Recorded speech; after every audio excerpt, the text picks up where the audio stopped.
नमस्कार दत्त भक्तांना, आपण पाहत आहात गुरुमाऊली. दत्त भक्तीचा एक दिव्य प्रवास.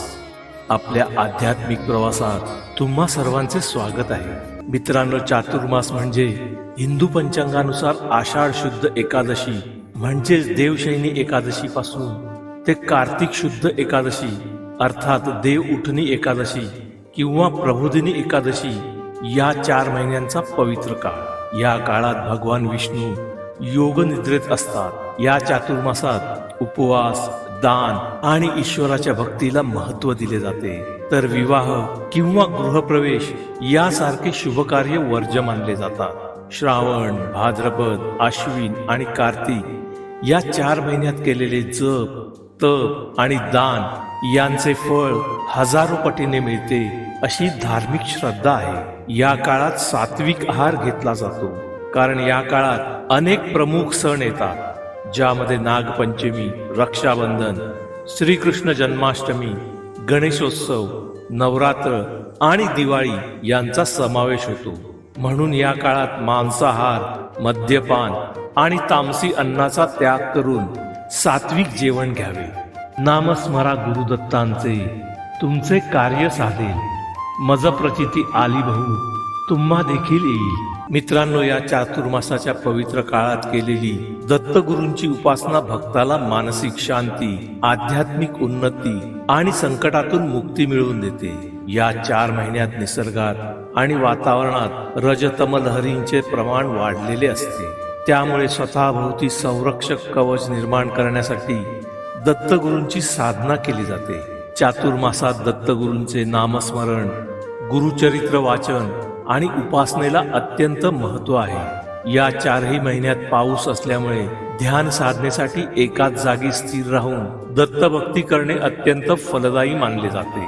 दत्तगुरु हे ब्रह्मा, विष्णू आणि महेश यांचे एकत्रित त्रिदेव स्वरूप असल्यामुळे चातुर्मासात त्यांची आराधना केल्यास तिन्ही देवांचे आशीर्वाद मिळतात. चातुर्मास म्हणजे प्रवासाचा काळ टाळून एकाच ठिकाणी राहून साधना करण्याचा काळ आहे.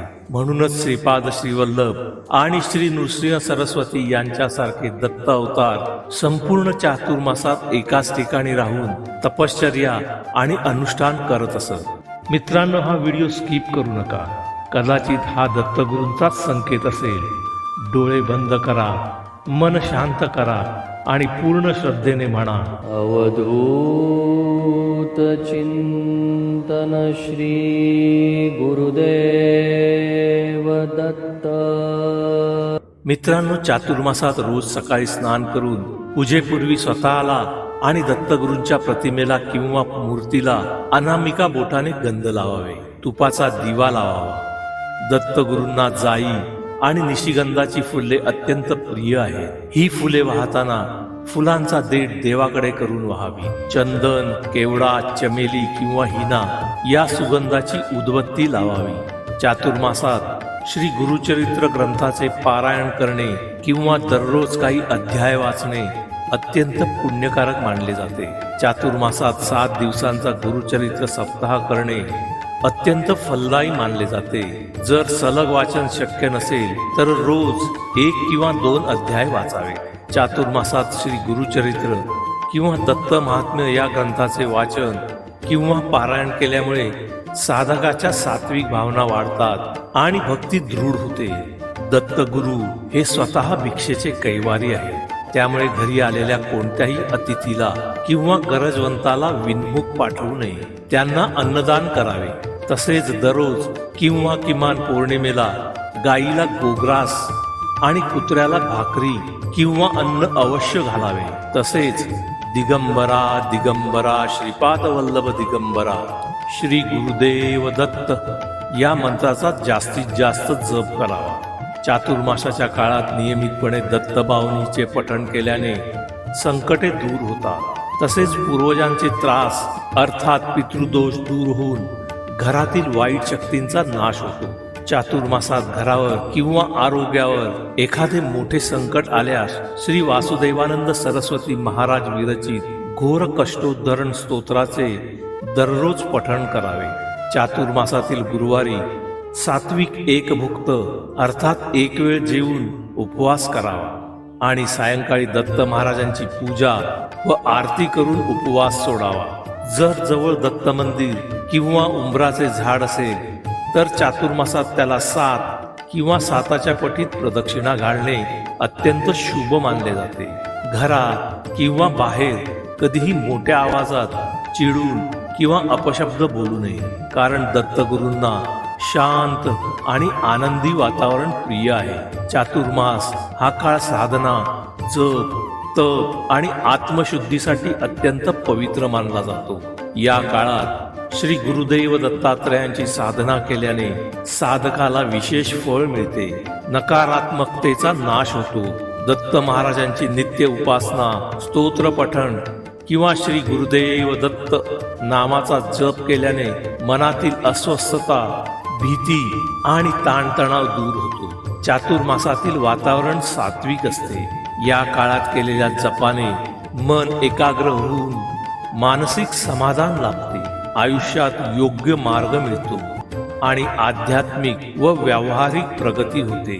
दत्तगुरूंच्या कृपेने विवेक बुद्धी जागृत होऊन जीवनातील निर्णय घेण्याची क्षमता सुधारते. श्री दत्त उपासना ही पितृदोषाच्या निवारणासाठी अत्यंत प्रभावी मानली जाते. चातुर्मासात केलेल्या दत्त जपाने पूर्वजांना गती मिळते आणि घरातील कटकटी, बाधा आणि अडथळे दूर होतात. चातुर्मासात केलेल्या उपासाचे किंवा जपाचे फळ इतर दिवसांपेक्षा कित्येक पटीने जास्त मिळते असा शास्त्रांचा नियम आहे.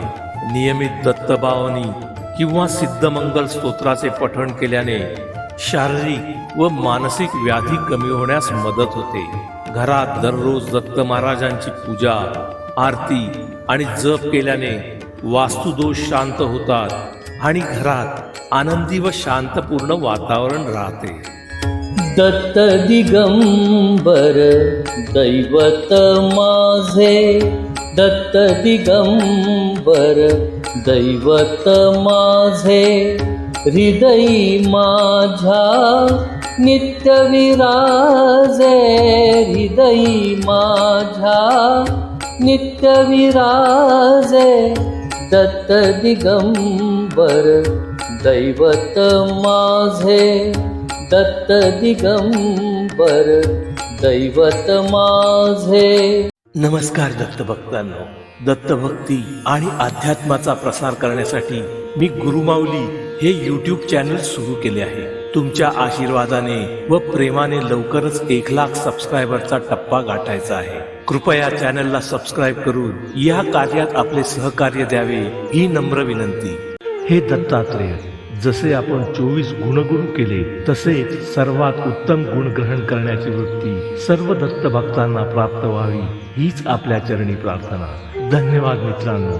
व्हिडिओ आवडल्यास लाईक करून शेअर करा आणि माझ्या चॅनलला सबस्क्राईब करायला विसरू नका.